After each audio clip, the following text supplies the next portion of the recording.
സംസ്ഥാന സ്കൂൾ കലോത്സവത്തിനുള്ള ഒരുക്കങ്ങൾ കൊല്ലത്ത് പൂർത്തിയായെന്ന മന്ത്രി വി ശിവൻകുട്ടി അറിയിച്ചു. കോഴിക്കോട് നിന്ന് കൊണ്ടുവരുന്ന സ്വർണ്ണക്കപ്പിന് നാളെ ജില്ലയിൽ വമ്പിച്ച സ്വീകരണം നൽകും.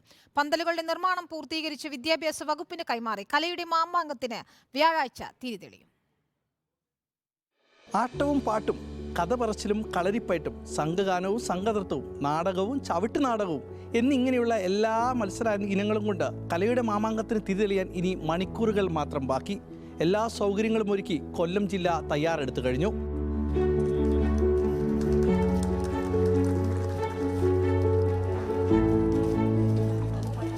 കോഴിക്കോട് നിന്ന് കൊണ്ടുവരുന്ന 117 പവൻ സ്വർണ്ണക്കപ്പ് നാളെ ജില്ലയുടെ അതിർത്തിയിൽ നിന്ന് മന്ത്രിമാരായ KN ബാലഗോപാലും ചിഞ്ചുറാണിയും ഏറ്റുവാങ്ങും. തുടർന്ന് ഘോഷയാത്രയോടുകൂടെ കൊല്ലം നഗരത്തിലേക്ക് എത്തിക്കും.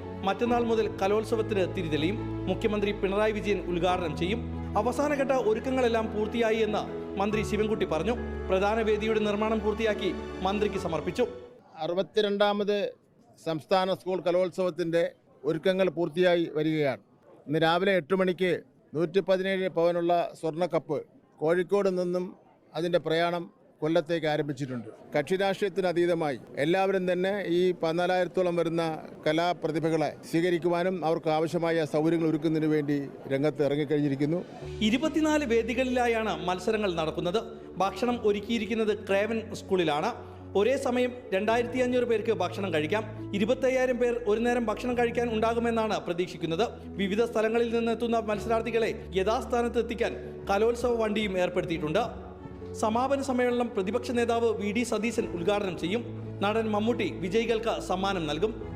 കൗമാരക്കാരുടെ കലാവിരുന്നിന് തിരിതെളിയാൻ ഇനി മണിക്കൂറുകൾ മാത്രം ബാക്കി. സംസ്ഥാന കലോത്സവം നടക്കുന്ന എല്ലാ വേദികളിൽ നിന്നും വാർത്തകൾ തത്സമയം പ്രേക്ഷകരിലെത്തിക്കാൻ റിപ്പോർട്ടർ TVയും സജ്ജമായി. കലകലക്കും കൊല്ലം ഇനി റിപ്പോർട്ടർ TVയോടൊപ്പം. വീഡിയോ ജേർണലിസ്റ്റ് JB ജ്യോതിഷിനൊപ്പം റിപ്പോർട്ടർ ദിലീപ് ദേശിയ, ഇൻ റിപ്പോർട്ടർ കൊല്ലം.